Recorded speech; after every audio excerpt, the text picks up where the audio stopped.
ओम नमः शिवाय। नमस्कार दोस्तों, स्वागत है आप सभी का हमारे यूट्यूब चैनल पर। दोस्तों, आइए सुनते हैं शिव महापुराण की कथा। नारद जी की इस शंका को सुनकर ब्रह्मा जी बोले, हे नारद, कल्प भेद से दूसरी रीति से गणपति ने जिस प्रकार जन्म लिया उस कथा को मैं तुम्हें सुनाता हूँ। जब शिव ने गिरजा के साथ विवाह किया तथा उनको घर ले आए और दैत्यों का वध करने के पश्चात बिहार में संलग्न हुए, तब संयोग से एक दिन गिरजा की सहेलियों ने उनसे यह कहा कि देखो, शिवजी के असंख्य गण हैं, परंतु तुम्हारे एक भी नहीं है। यद्यपि शिवजी के गण तुम्हारे अधीन हैं, परंतु तुम भी कोई गण उत्पन्न कर उसको अपने द्वार का द्वारपाल बनाओ, जिससे उस गण की रक्षा के द्वारा किसी अन्य गण का अंदर आने जाने का कोई भय न रहे। तब गिरजा ने प्रसन्न होकर यह कहा, सखियों, समय आने पर ऐसा ही होगा। हे नारद, एक बार गिरजा नंदी को द्वार पर रक्षा के निमित्त बैठा आप स्नान करने गई। उस समय शिवजी की लीला करके द्वार पर आए तथा इच्छा की कि हम अंदर जाएं, परंतु नंदी ने उन्हें अंदर जाने से रोक दिया। तब शिवजी नंदी को धमकाकर अंदर चले गए। गिरजा शिवजी की ऐसी दशा देख अन्य स्त्रियों की भांति अत्यंत लज्जित हुई तथा लज्जावश अपने शरीर को छिपाती हुई भाग गईं। उस समय उन्होंने अपनी सहेलियों के वचन का स्मरण किया। फिर कई दिनों के पश्चात गिरजा ने इच्छा की कि एक ऐसा गण उत्पन्न होना चाहिए जो मेरे अधीन हो तथा अत्यंत बलवान, पराक्रमी और शिव के गणों से भी अधिक तेजस्वी हो। यह विचार कर गिरजा ने अपने शरीर के मैल निकालकर एक मूर्ति स्थापित की तथा उसे गणपति नाम देकर जीवन दान दिया। वह बालक अत्यंत सुंदर रूप के सागर के समान उत्पन्न हुआ। उस समय गिरजा अत्यंत प्रसन्न होते हुए बोली कि तुम हमारे पुत्र तथा श्रेष्ठ गण हो। फिर उसके साथ लाड़ प्यार किया तथा अत्यंत प्रसन्न होकर भूषण एवं वस्त्र दिए। तब गणपति ने गिरजा को प्रणाम करते हुए कहा, हे माता, आप जो काम मुझे सौंपेंगी मैं उसे भली भांति पूरा करूंगा। यह सुनकर गिरजा ने कहा, हे पुत्र, तुम हमारे द्वारपाल हो जाओ, हमारी आज्ञा बिना कोई भी अंदर न आने पावे। इतना कहकर गिरजा ने गणपति को हृदय से लगाकर द्वार पर बैठा दिया। हे नारद, गणेश जी गिरजा के आदेशानुसार हाथ में डंडा लेकर द्वार पर बैठे। तदुपरांत गिरजा ने स्नान का विचार कर सब सेवकों से सामग्री एकत्र करने को कहा तथा स्नान करने के लिए बैठी। इतने में ही शिवजी गणों सहित वहां आ पहुंचे। उन्होंने गणों को बाहर छोड़कर अंदर जाने की इच्छा की, परंतु गणपति ने उन्हें रोकते हुए कहा कि अभी अंदर जाने का समय नहीं है, क्योंकि इस समय मेरी माता स्नान कर रही हैं। यह कहकर उन्होंने अपने डंडे को आगे कर शिवजी को आगे बढ़ने से रोक दिया। तब शिवजी ने उनसे कहा कि तुम कौन हो जो मुझे नहीं पहचानते तथा मुझको भीतर नहीं जाने देते। हम गिरजा के पति शिव इस मंदिर के स्वामी हैं, तुम किसके पुत्र हो? यह कहकर शिवजी अंदर को चले। यह देखकर गणपति ने तुरंत ही अपना डंडा शिवजी को मारा तथा कहा, तुम कौन शिव हो और किस कार्य के लिए हमारी माता के पास जाते हो? हम बिना अपनी माता की आज्ञा के किसी को भी, चाहे वह कोई भी क्यों ना हो, अंदर नहीं जाने देंगे। परंतु शिवजी इन शब्दों की कोई भी चिंता न कर अंदर जाने लगे। तब गणपति ने पुनः उनको डंडा मारा। तब उन्होंने अपने सभी गणों को बुलाया और कहा कि तुम जाकर इससे पूछो कि यह कौन है। शिवजी की आज्ञा अनुसार गणों ने आकर गणपति से पूछा, तो गणपति ने उत्तर दिया कि हम गिरजा के पुत्र हैं। तुम लोग कौन हो जो हमसे यह पूछने आए हो? यह सुनकर गणों ने शिवजी से सारा वृत्तांत कहते हुए कहा, हे प्रभु, वह वहां से नहीं उठता।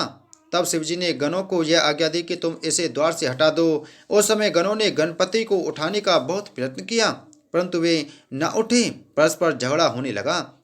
इसी समय शिवजी वहां आ गए तथा भीतर से गिरजा ने भी ये कोलाहल सुनकर अपनी सहेलियों को भेजते हुए कहा कि तुम बाहर जाकर देखो कि वहां क्या हो रहा है। ब्रह्मा जी ने कहा, हे नारद, वहां से लौटकर सहेलियों ने आंखों देखा सब हाल गिरजा को सुना दिया और कहा, ना जाने शिवजी की क्या आदत है कि वे सदैव को समय आया करते हैं। यह सुनकर गिरजा ने अपनी सहेलियों से कहा कि तुम गणपति से जाकर कह दो कि शिव इस समय किसी प्रकार भी भीतर न आने पावे। सहेली ने तुरंत ही यह आज्ञा गणपति को जाकर सुना दी। तब गणपति ने शिवजी के गणों से कहा कि मेरी आज्ञा के बिना बलपूर्वक तुम्हारा भीतर जाना असंभव है। मैं सब तरह से तैयार हूँ, तुम्हारी जो इच्छा हो वह करो। शिवजी के गण गणपति से ऐसे शब्द सुनकर दुखी हुए तथा शिवजी के पास जाकर उन्होंने सब वृतांत कह सुनाया। तब शिवजी ने कहा कि वह तो अकेला और तुम इतने हो, सब एकत्र होकर उससे युद्ध क्यों नहीं करते। शिव जी इतना कहकर चुप हो गए।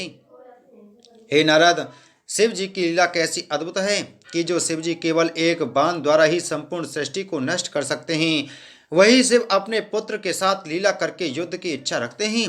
अस्तु, शिव जी की आज्ञा पाकर सब गण शस्त्र आदि लेकर गणपति के समीप पहुंचे और बोले, हे बालक, तू क्या चाहता है? अब तू जलकर भस्म हो जाएगा। अब तक हमने तेरी ठठाई सहन की है, परंतु अब सहन नहीं कर सकते।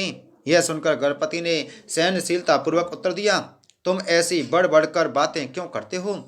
तुम तो बड़े वीर मालूम होते हो, मैं तो एक अबोध बालक हूँ। मैंने कभी किसी युद्ध को आंखों से देखा तक नहीं है, और तुम अनेक युद्धों में भाग ले चुके हो, फिर भी मैं युद्ध से मुख न मोड़ूंगा। शिवजी गिरजा पुत्र के इस बल एवं धीरता को देखकर धन्य धन्य कहने लगे, परंतु शिव के गणों ने यह सुनकर गणपति पर आक्रमण कर दिया। दोनों ओर से घोर युद्ध होने लगा। शिवजी के गणों ने शूल बाण आदि सब शस्त्र गणपति के ऊपर चढ़ाए, परंतु गणपति ने उन्हें अपने डंडे से ही काट डाला तथा सबको युद्ध भूमि से भगा दिया। शिवजी के गणों ने कहा, ना जाने इस छोटे से बालक ने यह वीरता कहाँ से प्राप्त की है। इसके पश्चात उन सबने गणपति को पुकार कर कहा कि अब तक तो हमने तुमको बच्चा समझकर छोड़ दिया, परंतु अब नहीं छोड़ेंगे। यह कहकर उन्होंने गणपति पर अनेक शस्त्रों द्वारा आक्रमण किया। गणपति ने भी उनके आक्रमणों का उत्तर दिया। तब दोनों ओर से घोर युद्ध हुआ, परंतु वे पराजित होकर वहां से भाग गए तथा गणपति उसी प्रकार द्वार पर बने रहे। ब्रह्मा जी बोले, हे नारद, शिवजी ने ऐसी विचित्र लीला करके अपने गणों का गर्व दूर कर दिया तथा अपनी शक्ति प्रकट करके दिखाई कि तीनों भवन उनकी शक्ति के अधीन हैं। हे नारद, तब इसके पश्चात जब तुमने यह हाल विष्णु लोक में जाकर विष्णु से कहा तो इस पर विष्णु जी आश्चर्य करने लगी। फिर मैं देवता तथा विष्णु जी आदि ने शिव जी के समीप पहुंचकर उन्हें प्रणाम किया तथा विनय के साथ कहा, हे सदाशिव, इस समय आपने कौन सी लीला कर रखी है? तब शिव जी ने उत्तर दिया, हमारे द्वार पर एक विकट बालक खड़ा है, वह प्रलय कर देगा, इसलिए तुम सब जाकर किसी प्रकार उसको प्रसन्न करो। यह सुनकर हम सब ने कहा, हे प्रभु, यह सब आपकी ही लीला है कि एक बालक इस प्रकार युद्ध कर रहा है। यह कहकर सब लोग गणपति के पास गए। गणपति ने हम सबको आते हुए देख एक बाल उखाड़ लिया और उससे हमें मारने की इच्छा प्रकट की। यह देखकर हम लोगों ने उनके पास जाकर यह कहा कि आप हमें क्षमा कर दें, हम में से कोई भी आपसे युद्ध करने की इच्छा नहीं रखता।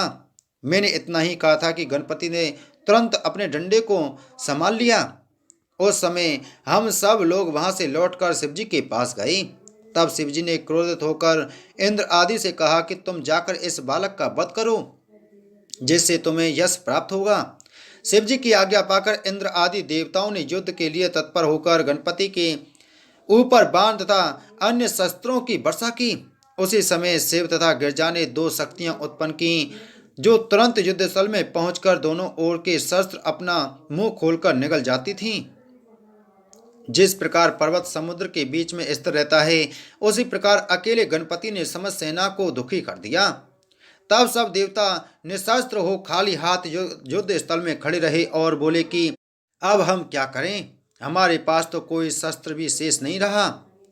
उस समय केवल वीरभद्र को यह दिखाई देता था कि दोनों शक्तियों ने प्रकट होकर देवताओं को इस प्रकार दुखी किया है।